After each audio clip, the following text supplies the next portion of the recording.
the ambition today is no longer liberal globalism, but it's simply good old-fashioned imperial globalism. It's still globalist. So this is where the tension comes with his constituency, MAGA, Make America Great Again, and America First constituency, the restrainers within Washington, D.C. So he wavers internally, but the wavering is no longer, okay, liberal globalism is over, but imperial globalism remains. What form will it take? Will it take a form of offshore balancing, as Mearsheimer and Walt have argued for many years? Or is it going to take the form of the neocon agenda?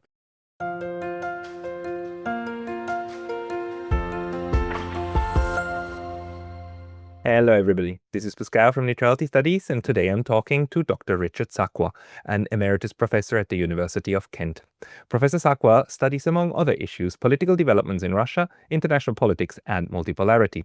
And he is the author of the very insightful book, The Lost Peace: How the West Failed to Prevent a Second Cold War. This is what we want to discuss today. So, Richard, welcome. It's my pleasure. Richard, you are one of the voices out there that has for a long time been saying that we squandered a wonderful opportunity at peace in the 90s, and that there is so many mistakes that were done, especially when it comes to Russia. Let's start in our in 2025, as we are speaking today on September 26th.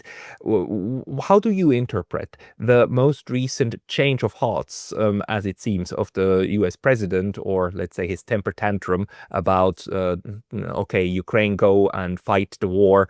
You can win everything back. It's fine, and we're gonna keep selling you weapons. And Europe, you have to buy the weapons and give them. Where are we in this long, and very sad trajectory of the Ukraine war? Yeah. I think that whenever it comes to Trump, there's always a type of double bottom to his outbursts. Let's put it like that. There's a superficial level, which is often very disturbing, and of course is very situational. And I've argued elsewhere, it's like a weather vane. It's sort of whoever's spoken to him last, or I mean, in this particular case at the United Nations, he spoke to President Vladimir Zelensky.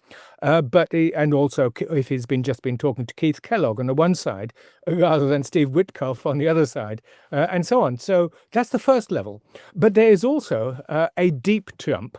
So on the superficial level, it seems as if he's finally getting tough on Putin, getting tough on Russia, and actually going fully behind the Ukraine war position. The deeper side, of course, in this case, as in so many cases, is that it could be the exact opposite. That what the idea there is the Europeanization of this war, that even though, as you know, Trump has always said this is Biden's war, but it was very much becoming Trump's war, and he didn't really want that to happen for various reasons. He'd prefer to fight other wars, like against Venezuela or perhaps in Palestine.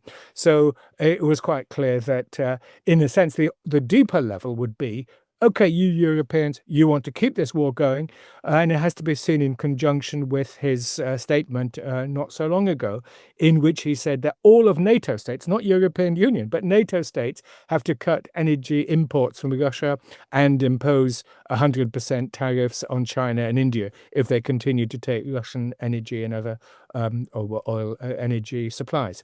So that's the deep Trump. It's basically to say, okay, you Europeans, you want the war, you take it over. We'll pay, perhaps, so you buy our weapons and you pay for it. But you can use our weapons, maybe some intelligence, ISR, surveillance stuff. But so that's the argument. So with Trump, the first level is always entirely inconsistent. The second level is, in a sense, there is this deep Trump, and it goes back all the way back, by the way, to his first political comments back in the 1980s, when even then he was obsessed by tariffs, and he was very much anti-Japanese at that time, an ally. And of course, then it shifted over to China in his first term. There's these arguments out there. One argument made most prominently by this other YouTuber, Brian Baletic, is that overall what we can be sure is that we've got a continuity of agenda. The United States will continue to push for hegemonic control over the planet, more or less. And then they run into a brick wall every once in a while, and what then happens is they just reload and try to go again, while they then fake the interest in genuine, while they fake interest in rekindling their relationships. And he most famously reminded us of the big reset button that Hillary Clinton was physically pushing together with Mr. Lavrov during her term as foreign secretary. And then there's the other school that says, and so this school says that what we are seeing is just the latest version of that. Donald Trump and the Trump administration was never serious about this. The establishment is not serious about peace with Russia. We're just seeing a reloading and getting ready again to strike then another day, and also division of labor, dump the war on the Europeans. The other school says, like, no, Mr. Trump is actually serious, but he's maybe not able to deliver because he gets bogged down in on many different fronts, and he's just not able to deliver the promise that, well, I will finish the war within 24 hours. That one for sure, but it's a genuine interest. But the deep state might be such, plus the Europeans and the Ukrainians might be set up in a way that it's just not possible. Where do you see the issue that apparently we are not getting out of this war? Yeah, I think that to answer that, we need to look at the bigger picture, which I think you're quite right, Beletic does, and which I've been trying to do in recent thinking and work on the subject.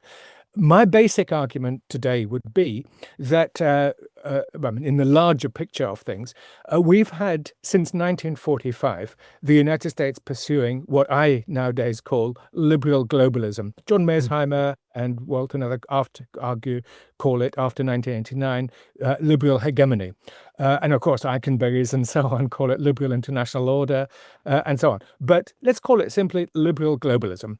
This was always a, how can I put it, a reserved but genuine commitment to the Charter international system, to the United Nations, to multilateralism. But liberal globalism had two faces. It had a Commonwealth face, which was delivering public goods. We're talking about the World Trade Organization, which later became that open trading system, the Rooseveltian agenda.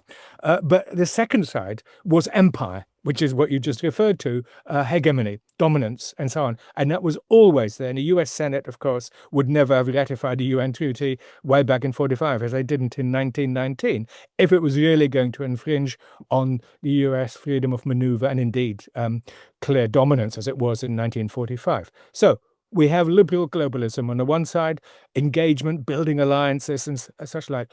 And Trump, again, let's go back to this deep Trump. He hasn't emerged just out of nowhere. Of course, his style is unique, maverick, and indeed unrepeatable, probably.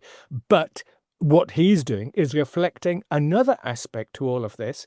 And so the ambition today is no longer liberal globalism, but it's simply good old-fashioned imperial globalism. It's still globalist.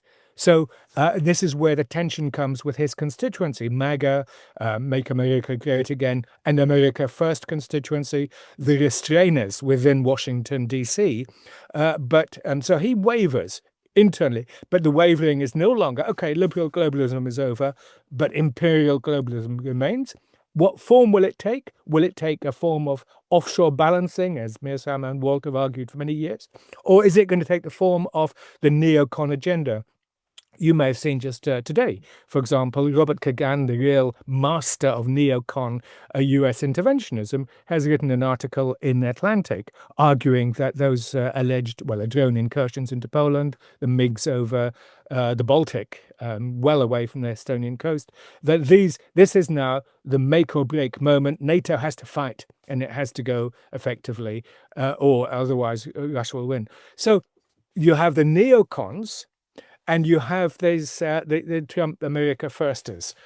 So that's in a sense the matrix in which we can examine these recent events. And I think it's important to do so. Otherwise, they simply don't make sense. And of course, so much in the world today does not make sense. Why do we need these wars? Why do we need this constant militarism and so on? And indeed, why not put an end, as Trump tried to, the Ukraine war? Yeah, but this is what we are trying to understand, right? Because there's this one possibility, which is that the people in charge are simple liars, right? They just lie. I mean, they are actually fueled by the desire for domination and power, and they are more than happy to achieve that through millions of deaths, right? And they lie to our faces when they say that that's not what they're looking for. The other thing is that, we might be structurally captured in a system that doesn't allow us to escape, at least with the current setup, the violence that the system produces. And in a sense, John Mearsheimer's argument is a bit that one, right? The tragedy of great power politics. Once these great powers and superpowers get so powerful, they will try to create so much security for themselves that they necessarily encroach on the other ones, which then creates the backlash, which is kind of also how he interprets the war in Ukraine, right? He doesn't approach it from what was Russia allowed to do and what not. It's more like would Russia obviously do, because great powers just act like that, and how the United States, it was a reasonable approach to try to dominate Europe completely, but thereby you kick off the security dilemma, and in the end you destroy security for everybody. Which side are you? How do you see where the current situation is, and which one does it point to? Is it the system, or is it devious characters that lead us into this mass slaughter? It's both. What John Mearsheimer's analysis is brilliant, but it is inadequate. If I may be bold enough to say that I'm a great admirer of his work. And more above all, by the way, the courage with which he puts forwards his ideas, which really goes against the mainstream, and I think are very important interventions. But I think it lacks a certain, he's a classic IR scholar, and the sort of the anarchy, the global anarchy, and so on, the tragedy of great powers in that context. However, I go very much a different way, and that's actually the conceptual framework for my Lost Peace work, is that I argue that we established in 1945, and in fact we're celebrating it this year, the 80th anniversary of the establishment of the United Nations. So we have built this charter international system, and the charter itself, as my colleague Biljana Vankovska describes it, one of the most Gandhian documents in humanity. But this came at the end of the most catastrophic war of humanity in 1945. Anyway, we have the Charter International System, and it's important. No one is suggesting it's a world government. No one's suggesting that it's got all these extra powers, but it establishes the normative framework for what is legitimate in international politics. And so within this Charter International System, we then had competing world orders. So it's not, abstract IR issues. It's very concrete agents, is where I say to the other, why I answered both, because it's specific models of world order. We used to have the Soviet one that collapsed in 1989-91, but we have this thing which I've been describing for quite a time now. The Russians call it the collective West. I call it the political West, and we haven't got time to go into full details of why I do, but basically we have this Atlantic power system was established during the First Cold War. It was condemned by, as you know, Eisenhower in his farewell speech, the military-industrial complex, a huge machine. And this is a huge machine was established to fight one of the greatest threats to the so-called West in the form of the Soviet Union, not just a geopolitical power, but an ideological power, revolutionary socialism, communism, call it what you like, which had huge domestic implications, of course, as well, as J. Edgar Hoover at the head of the FBI would be only too happy to have told us. So we have this political West, this beast, which was established. Even Truman, by the way, after he left power, warned against the power of the CIA. So there's a whole stack of people saying, we've created a monster. And this monster was too successful in, if you like, tying Western Europe into this system, the Atlantic power system. So our elites, even Giorgia Meloni in Italy, who comes from a very different tradition, but she's pro-NATO. So what the Germans would be called Westbindung, tying into this West. So this machine, and of course, Trump is again reflecting that view in the United States that why do we need this political West? Why doesn't the United States go it alone and so on? So, I'm now working on, a book called The Rise and Fall of the Political West. And it's, of course, it's now fraying at the end. But it's not that they're lying. They are lying nonstop. They're being completely parsimonious with the truth. For example, this idea that these three MiGs had intervened. Oh, they were 3 kilometers north of this Vainlu Island, which is 12 kilometers from the Estonian coast. And Kagan, in his article in the Atlantic, says, "Oh, the attack on Estonian territory. That's a lie. I mean, or at best, it's misleading." Yeah, so no, I constantly lie in public. So in England, we have laws. So I say he may be mistaken on that one. No, you put it well, because like we need to differentiate again between the levels, right? On the one hand, they are lying when it comes to the sheer fact of what happened. On the other hand, they're in a sense very grotesquely honest when it comes to their ideology, right? The lie ties in with how they want the world to be, not how it is, how they imagine it should be perceived in order to be on the right side of history.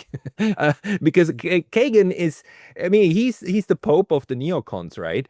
And he consistently puts out these misinterpretations, these deliberate untruth or truthless interpretations of the world, but they all feed into the way that the neocons perceive what should happen next, and it all ends in domination of the political West, as you put it.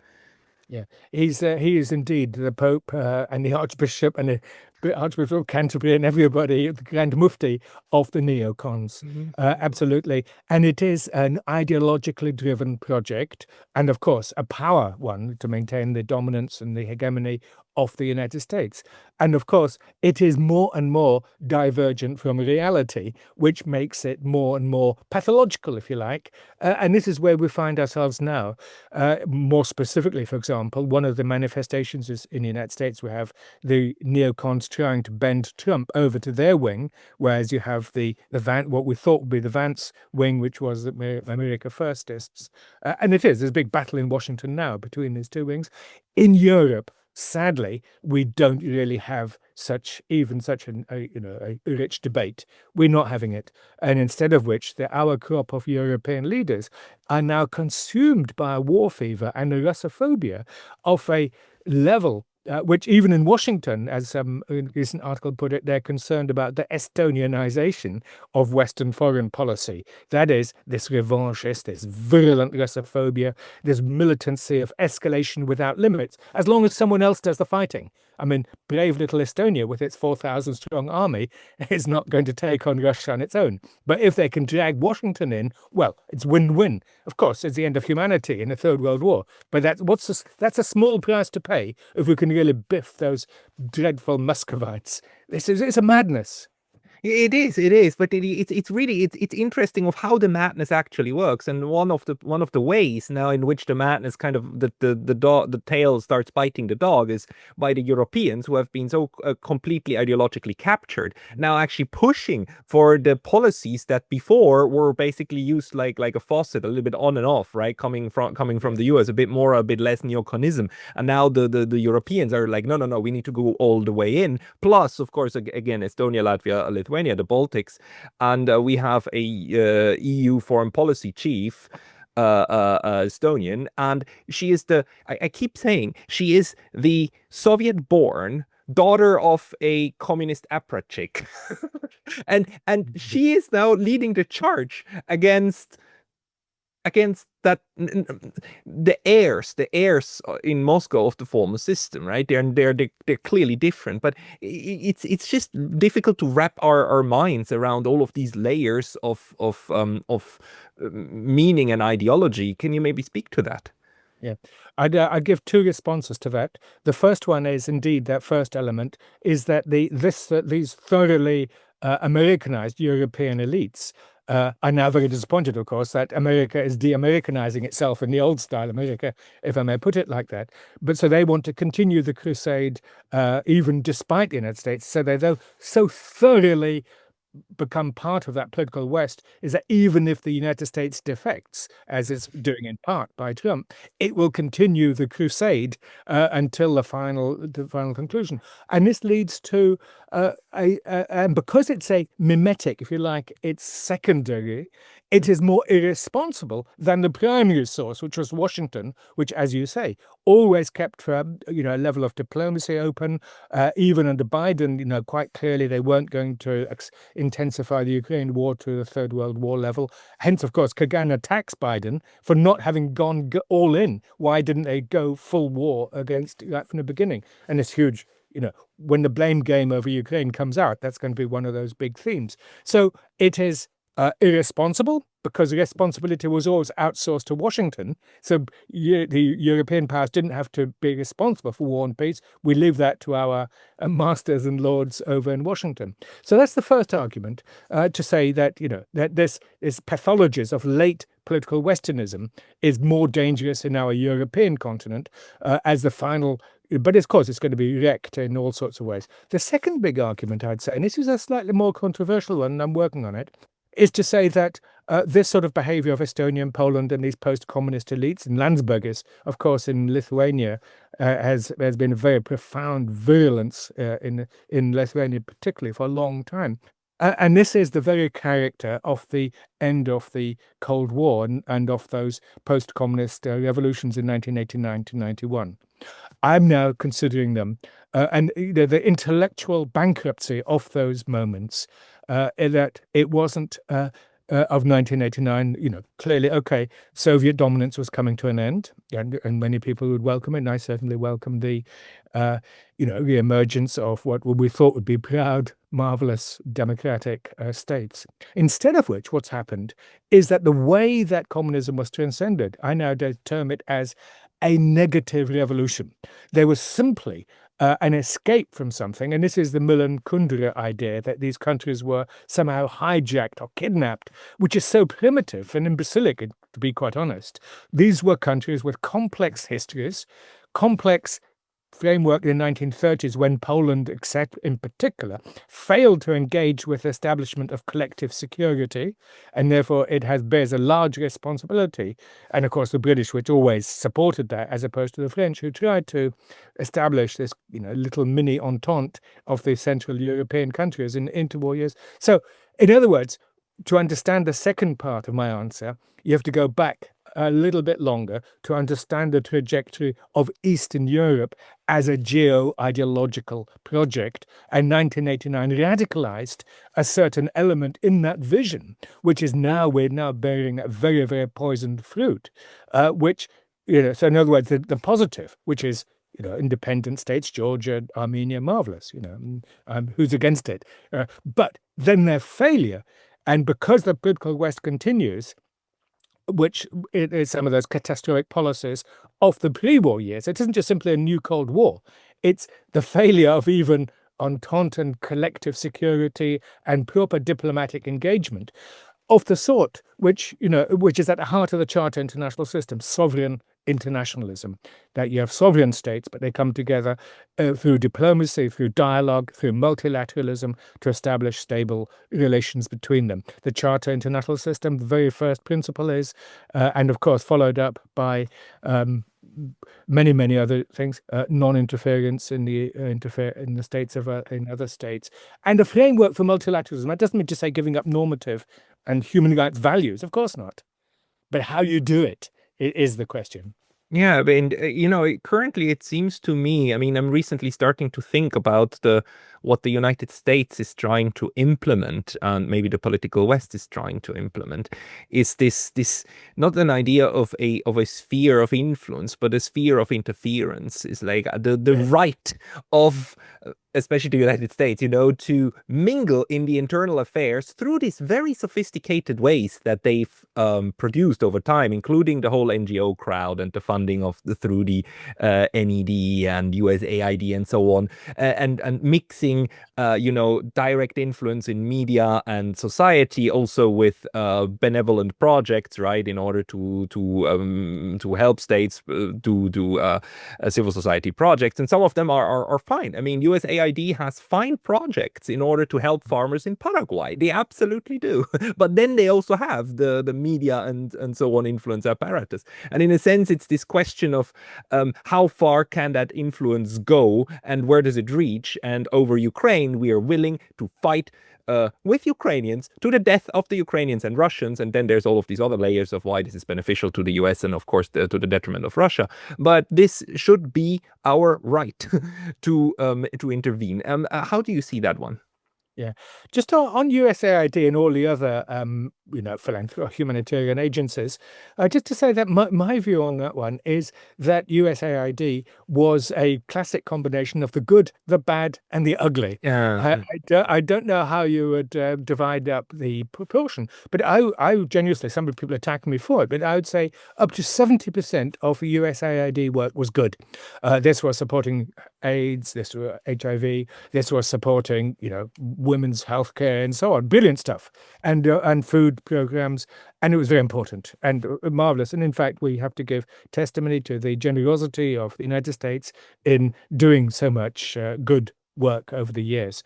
But the bad is, of course, this the attempt, the political interference, which was really unwarranted and catastrophic, and which, of course, then has blowback effect and destroys its positive good.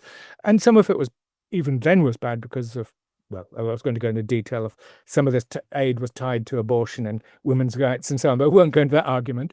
And the ugly, in particular, is associated with the NGOs. The way, for example, we have, classically, we don't, the figures are contested, but in Little Georgia, a country of 3-odd million, you had nearly 30,000 NGOs. Now, what's that all about? You have this dense network. And of course, we now saw after USAID was closed, how many Ukrainian so-called civil society NGOs were, and media and everything was intensely distorted by this. So that's the good, bad, and the ugly. Let's try to save the good and cut away the bad and the ugly. But the larger question, you say, is absolutely crucial. And the larger question, I'd answer it, yes, indeed. After 1989-91, the end of the Soviet world order, and the lack of a peer competitor, the political West radicalized dramatically. It claimed to be universal. In other words, it usurped the prerogatives of the Charter International System and the United Nations. And that's why this so-called rules-based order concept is a good one, because that's explicitly our rules dominate and take priority over international law. We make them up as we go along. We can bomb Yugoslavia when we say so. We can illegally Anglo-Saxon invasion of Iraq in 2003, but we make the rules as we go along. We have this universalism, which was false, of course, because the genuine universalism belongs to the United Nations and the Charter system. It was a usurpation. And of course, the tension between these two. And note also that this universalism, it is not just characterized by double standards, but double standards are intrinsic and inherent to it, because it is, by definition, it is a false universalism, which means it's going to be selective and arbitrary. We support mass murder, not support, but endorse it effectively in Gaza or earlier and in Saudi Arabia, because they are friends. But we overthrow a democratic election in Chile in 1973 and so much more. And of course, it radicalized after 1989. And what was already before was occasional, became systemic after 1989-91, and we're now living with the consequences. This idea that countries have to choose, either you're with us or you're against us, it reproduced the most banal logic of Cold War thinking. And that's the political West is a body which makes it. And if it's not even satisfied, of course, with having generated war and conflict and division in Europe. It now wants to spread these magnificent benefits to the Asia Pacific region in targeting not only China, but of course provoking, in fact, conflict over Taiwan. Yeah, and we saw that earlier. So indeed, so universalization of the NATOization of European Union, and now, of course, as moves to NATOize Asia Pacific. Yeah, these are strategies of pure confrontation, right? As in, it's a zero-sum game. It's going to be either ours or theirs, right? You lose all space, conceptual space, for what in the 1990s we still had with the visions of a common European home, as Gorbachev put it. Bush had a slightly different concept. It was Europe whole and free. Europe whole and free. That was Bush's version in his Mainz MAINZ speech. Yeah, in 19... And we have to get into this. We have to go to this. But let me ask you this one first, which is that where is this coming from? Because I mean, you said it's a Cold War logic, but we find that logic whenever there is large conflicts, especially also, I mean, if we look at the European history, if we find this all the time. I study this neutrality thing, right? And the most common thing to happen when any one of the great powers goes to war is that of the Europeans, they always argue, if you're not with us, if you're not with me, you're against me. And therefore, the wars are always also conflicts about flattening the neutrals or winning them over to your side to make sure that you have the biggest possible alliance and the other one has nothing, right? And it's usually the stronger one that will try to flatten the neutrals because the weaker one has more to win structurally from keeping them neutral. And it goes all the way back, all the way to ancient Greece. The Melian dialogue is actually the Athenians telling the Melians, you are not allowed to be neutral. Either you fight with us or we kill you all. And then it's about, well, how they ended up killing them all, because the Melians, and that's the realist school, then says we learn from that, the strong do what they can and the weak suffer what they must, right? But the other thing is like, no, we don't accept neutrals. in fact, what is that? Is that a cultural thing of the political West that goes all this way back, or is it a feature, a global feature of our humanity? Yeah. So I would say that, first of all, on the Cold War, you're absolutely right, that while I think we can identify certain pathology associated with Cold War behaviors, one can never say that the Cold War concept covers everything in international politics, or indeed it's applicable to conflict in Palestine. It's, of course, maybe wasn't helped during the first Cold War, and these divisions between the great powers don't help today. But certainly the Cold War doesn't cover everything. But on that, I would disaggregate the arguments a little bit more. We have this political West, which I think is a tangible element. This is something really clear. It's declining now, the Trumpian challenge to it, and the European trying to keep the political West going by other means, and so on. That's the way I would conceive of that. However, there's a second level, before I go to a third level, which is the Peloponnesian War. The second level is that in all of our conflicts today, you talk about zero-sum game, it is that we've got a political West, we've also got a civilizational West. Alan Freeman calls it the Columbian West. This is from 1492, the so-called discovery of America. But in other words, we're talking about the colonial and imperial West, in which they indeed insisted that their standards, that the ideology, which was Christianity, of course, was the only one, and those, hence was very violent imposition, against the Maya, the Aztecs, etc., and the native peoples across the globe. So this, and of course, a lot of this was done in terms of the positive, as you say, the civilizing mission. This is what we're doing. We're bringing enlightenment, and of course, in different form. This political West is doing the same thing. And in the Cold War, we are on the right side of history, as you mentioned earlier. All of that arguments, but it has a deeper pathology of this civilizational West. And indeed, then a different debate, which I'm trying to work on now, is this type of modernity, Western modernity, which has this conflictual element there, which is very different from the type of modernity put forward by our friends in India and China today, and Indonesia and so many other countries. Plenty of African countries are also saying this, that this Western modernity by definition is, as you say, zero sum, no room for neutrality, no room for a vision of peace and development is a sort of embedded in the Charter international system. So this, and of course, is the height of liberal imperialism, John Stuart Mill, and so on, that we have to use harsh measures to, liberal imperialism and so on. So we could go on a long way there, but just to say that thing, but that's also being challenged today. Russia, China, India, and so on are challenging the political West, attempts to militarize Asia Pacific security. They're also challenging more deeply and more profoundly this civilizational West, its history of colonialism, imperialism, the Chinese term of a century of humiliation. But there's a third one, and that is the civilizational West, in a sense, goes back to, if you like, the Peloponnesian War. But there is a cultural West, but it couldn't be called the West, so let's call it a cultural Europe.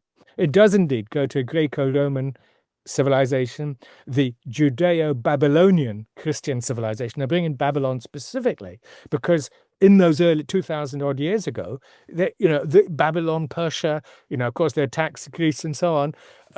But leaving aside the simply security side, the civilizational cross-fertilization, we're only now beginning to understand just how profound it was. So our cultural Europe was always an inter-civilizational dialogue. And I'm now arguing that in order to try to transcend these, both this type of modernity represented by civilizational West, this type of zero-sum conflictual conflict embedded in the political West, which Europeans have now taken wholesale, they're repudiating what is much perhaps the better side of our natures, which is our cultural Europe, which has always been in dialogue with the Sinaic, the Indus, the Babylonian, Persian, and other civilizations. And it's that vision which we now need to re-energize. And of course, I believe we can do that in the most immediate form is by going back to the Charter international system of 1945, which doesn't belong to the West. Yeah, okay, the United States and Roosevelt was very important in that, but China, Soviet Union, others fed into that. So in other words, it isn't a hopeless situation. In other words, we need to go back to the deepest roots, which isn't just about the Melian dialogue and so on, which is great in Thucydides, but there's other aspects, other traditions in which we can draw on. Yeah, no, it's very good that you're saying that. I'm very glad it's easy to get all into doom and gloom about where we are. But I do hope you're right that that there is capacity actually to work ourselves out of this, because we've seen this also before, right? We've seen how we worked. We go from great crisis and great danger and like really existential danger, like 1962 Cuban Missile Crisis and so forth, so on.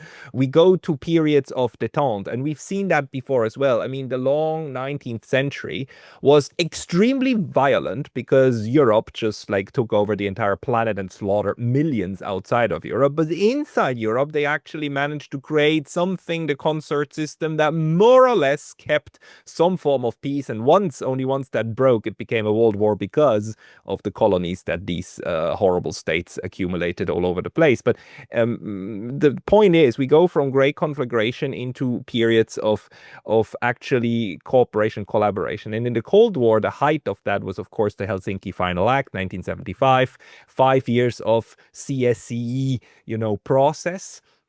And in the 1990s, again, we see how there was this vision of creating something, and then again we managed to lose that. The political West, or maybe even the cultural West, lost itself again in something that just then led to the current conflagration that we're in again. Can you maybe unpack that one as well? Yeah. First of all, on the doomsdayism, it is indeed in danger of becoming a self-fulfilling prophecy. Right. And we always go back, and I've done this for many decades, to the Gramscian optimism of the will and pessimism of the spirit. And I think that we as intellectuals have a responsibility, incidentally, and especially our field of work in public affairs, that our job. I mean, it isn't is normative, you may say, but it's also ethical. Is that there must be an ethics to political science and social science, which unfortunately, of course, going back to Weber, values and facts. But I've always questioned that distinction. I mean, of course, there is a distinction, and we can't collapse levels of analysis. But that's a whole other discourse. But why, in a sense, I certainly maintain an engagement in public affairs, and whether I'm right or wrong, but clearly what I'm doing is pointing out a conceptual framework in which we have to not just go back to this cultural Europe, but to say even within our own societies, there's a better West struggling to emerge. And we know this in so many interactions with our friends and discussions, intellectual debates. Unfortunately, we are in danger of being cancelled and being suppressed in all sorts of ways. But that's one thing. But as you say, the longer perspective, your question to say that, as you say, that all of this has come together now in an extraordinarily dangerous maelstrom of the thing is, the first Cold War was relatively easy to understand. It was a geopolitical contestation and ideological between communism and capitalism and so on. It was never entirely that, but at least that was a way of understanding it. So what are the big issues today? And this is why when we have a fellow like Michael McFaul and his new book on autocracy versus democracy, which is a replay of the old game with new terms. It's intellectually bankrupt, in my view. And of course, it leads to militarism. And by the way, militarism is one of those elements at the very heart of the political West, is that, Europe, as it were, demilitarized after the end of the Cold War. It cashed in that peace dividend. Washington was never pleased about it, and today it's coming back with a vengeance, just at the time when you don't know. And let's go, and I'll really grasp the bull by the horns. What is the essence of our conflict with Russia, of the West with Russia? Is it ideological? Is it territory? Or is it about that vision, and hence we go back to the lost peace, that after 1989, we could so easily have established a framework for peace and development. If only we could have, there's a number of elements. One of the key ones was, you mentioned the common European home. In other words, a pan-continental peace order from Lisbon to Vladivostok. That was never going to be allowed by Washington. They said so explicitly. That NATO has to be continued as an instrument for the continued vassalization of Western Europe. The Western European leaders mostly accepted that, except Charles de Gaulle, who didn't really like that. And at various moments, Margaret Thatcher, to give her credit, and some of the German leaders during the Ostpolitik. So there's Ostpolitik line. And of course, our friends in Washington did everything possible to undermine it, including stopping the energy relationship. And so they're winning. Washington has won. But unfortunately, it's not the liberal globalists who are having bathed in the laurels of victory, but it's our friend Donald J, who is reaping this to get Europe doing what they wanted to do. Militarize. This talk of 5% is madness. Militarize. Permanent conflict with Russia. Energy dependence on the United States, deindustrializing, so you go permanent force, as a subaltern wing in the fight against the Asian powers, China and India. Well, from Washington's perspective, it's win-win-win all round. For European perspective, it is utterly catastrophic, and so few voices within Europe are articulating a genuine, what I would say, a post-communist, post-Cold War logic of genuine sovereign internationalism. Where are our peace movements? Where are all these visions of change? Yes, you have it at a margin. Sarah Wagenknecht in Germany. We have this attempt to establish a new party in the United Kingdom called Your Party, Corbyn and Zara Sultana. And you see it somewhere and variously, but it's very complex. Where is this peace in this pan-continental agenda. And of course, Russia is now being posed as the eternal existential enemy. It is not. 150 million people in Russia today are basically Europeans with the same values, the same moral codes, and in some ways more tolerant and more open. Of course, the regime is a different thing, and that's another debate. But the idea that we are in some way that they're existential enemies of Europe and the political West is completely false. It's quite funny because the Russians are completely able to debate this and discuss all of these things, including the political system. And we see that, for instance, Glenn Deason on his channel the other day, he had the editor of Russia and Global Affairs, Fyodor Lukyanov. yeah, I think Lukyanov. Fyodor Lukyanov. Fyodor Lukyanov. Fyodor Lukyanov. And Fyodor Lukyanov, they're completely able to discuss this and the pros and cons of like more or less autocratic systems and so on. It's the Western Europe, the Americans too. The Americans are able to discuss this kind of thing. Indeed. The Europeans aren't. The Europeans are like, it's all or nothing. You're with us or against us. And if you're not with us, then you're a Putin puppet. And especially in Germany, you're going to be, you're gone. And I'm very worried about one German colleague who I had on my channel recently, Jonas Tögel. He's quite young. He's a very good academic studying propaganda, and now he's actually talking about his findings on his YouTube channel. But he's still inside Germany. I worry about people who criticize the system from within.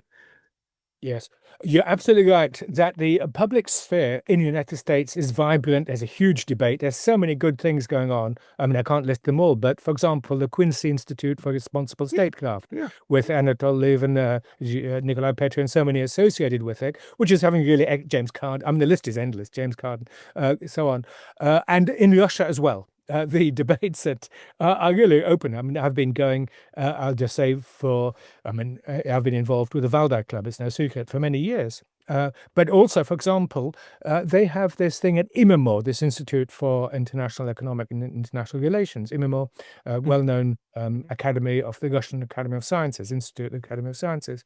They have these Primakovsky Chtenye, Primakov readings, and I attended it in June. And the debates were excellent. Really unbelievable. The sort of openness and challenging and thoughtfulness. And intellectual depth, at all levels, it was just very good. And so is the Valdai, by the way. It's still a relatively liberal format.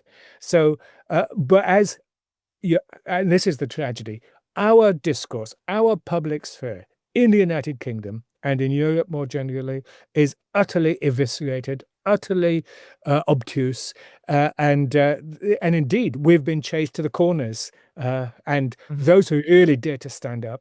I can tell you, and I've made no secret of it, a counterterrorism case has been started against me personally. No way. Really? Yes. So I'm now under subject and under investigation by what used to be called a special branch in the Home Office, but who knows? We can't even name the body which is starting this now. It's so vague and amorphous, because I've engaged in media talks in Russia and in China, because I'm going to China in a few weeks' time, and so now it's really primitive and of course intimidating. And there's Robert Skidelsky, by the way, the Lord Robert Skidelsky, who's another of those brave independent thinkers, as a member of the House of Lords, was detained and questioned under the same provisions, the 2019 Counterterrorism Act. You could not make it up. And unfortunately, even talking about it, by the way, incurs a danger of penalties.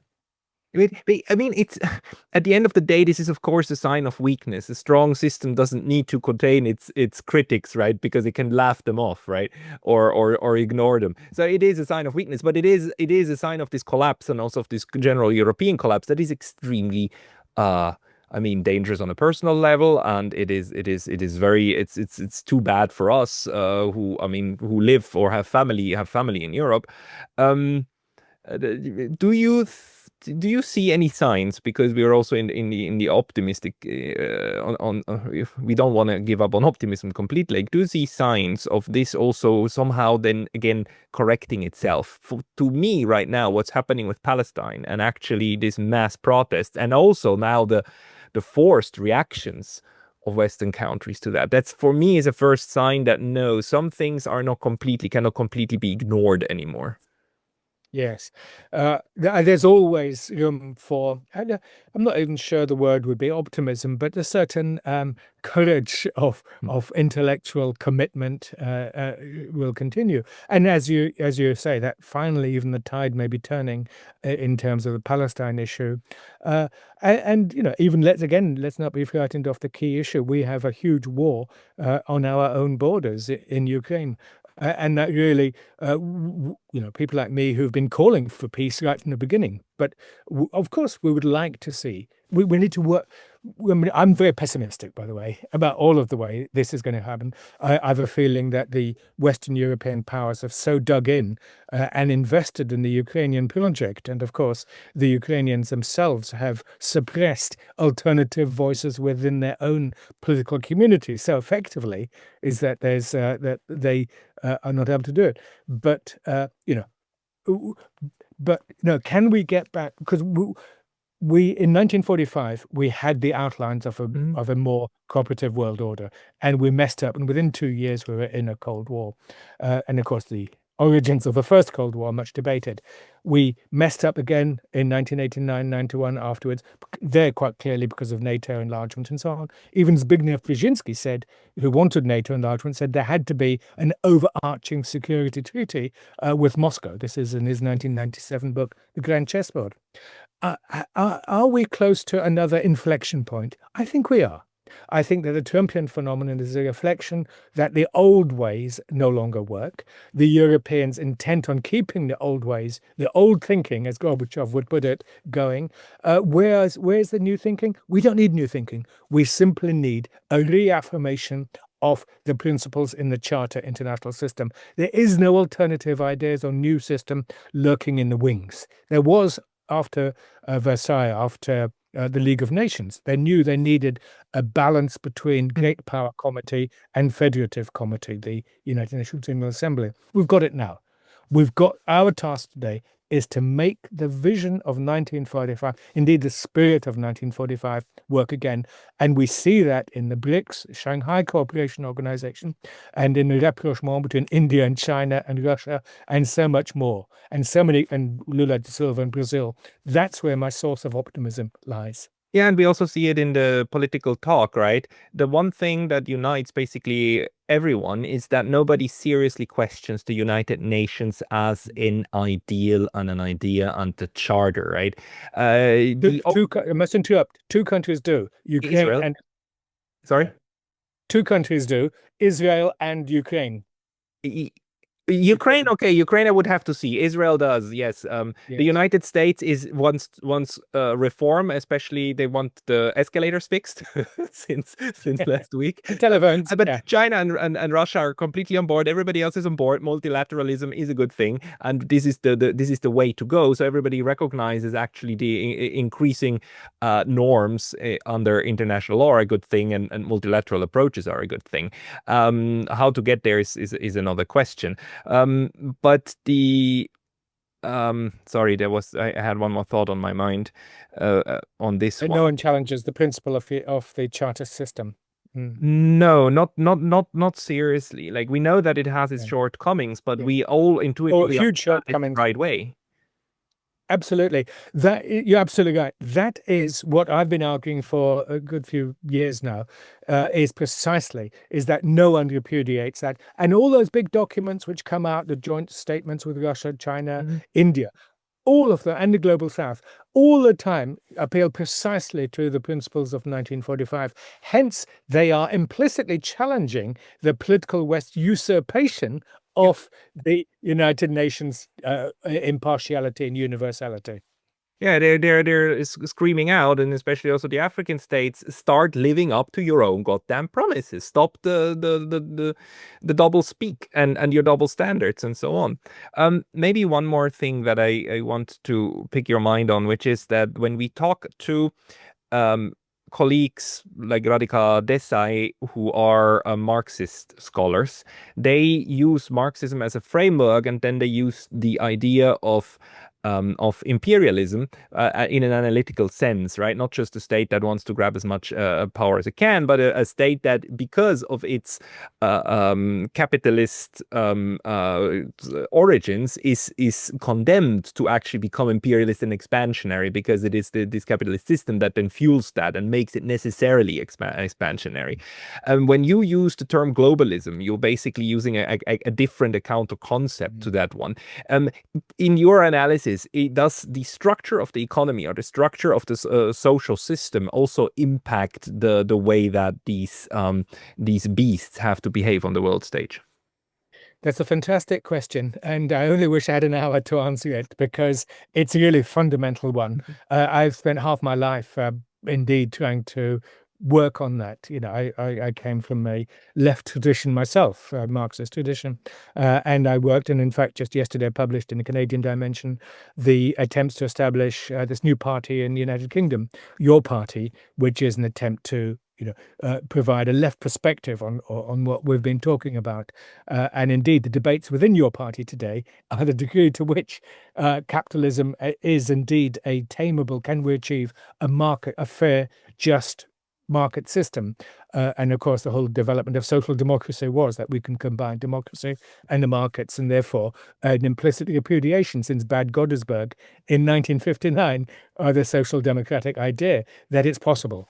And so, I mean, I think that occurs, and other ideas are, really rich and important.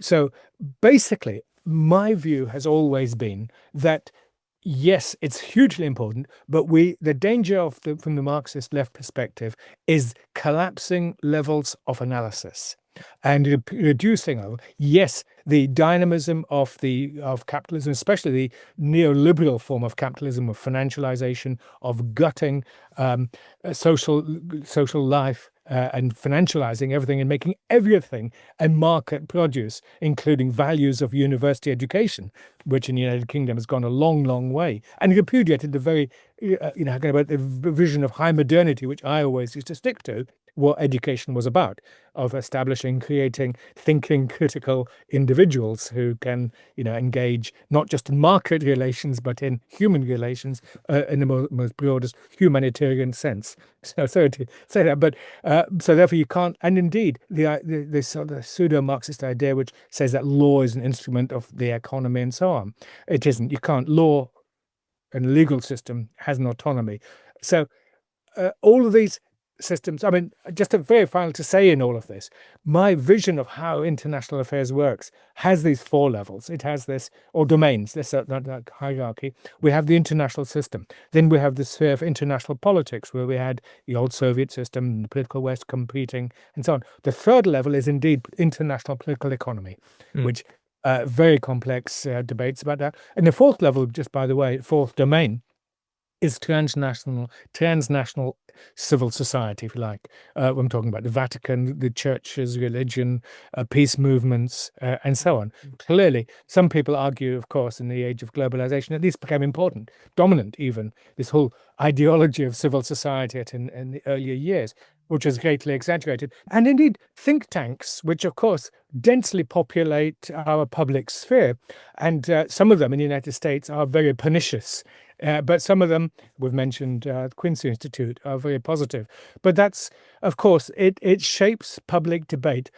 In Europe, we have the European Council of Foreign Relations, which is, does some interesting work. But of course, it's deeply embedded in, because a lot of these are not analytical, but they're advocacy bodies. Yes. And of course, in Washington, D.C., I think it's called K Street, isn't it? All those advocacy agencies, which are paid for so often by the military-industrial complex. Yeah, and a large part of the media too, and people working in the media actually perceiving themselves as responsible for maintaining the right kind of dialogue, right? And maintaining the right kind of ideas in the public sphere, because if you don't do that, it's dangerous. We've seen that already with Corona, right? If you report about it the wrong way, people have bad ideas, and then everybody's going to die. It's the way that a lot of these people perceive themselves. So in this sense, they're very honest about what they do. It's just also quite hurtful to society. Well, absolutely. And of course, as we were saying earlier, the level of intellectual debate and the level of openness to other ideas has reduced. And I think in part because of the pernicious influence of these funded think tanks and indeed the decay of the media. Then, of course, we could argue that the whole shift away from the old-fashioned print media to the social media and so on has changed the terms of debate, which it has done, of course. Yeah, and we will need to talk about this again. We are reaching the 1 hour time mark, and Richard, this was fantastic. This is very interesting, like connecting the particular with the larger picture. And I do hope we can repeat that in the near future. People want to read more from you. Where should they go? Well, I'm not on social media, unfortunately, because I was attacked by so many trolls and so on in the earlier years. So I just think, I mean, perhaps I shouldn't mention, my Wikipedia page has been under endless attack. So it's very difficult to do this. But maybe I shouldn't say it. But Amazon has a list of my published works, and the University of Kent has a academic repository which has a lot of my works as well. Right. And all of your works are also available. I mean, the books, you have many, many books on all of the known repositories online. And we need to thank the Russians and the Kazakhs for those ones. But Richard, we will have you on this channel again. Thank you very much for your time today. It's been my pleasure. I very much enjoyed the talk. Thank you.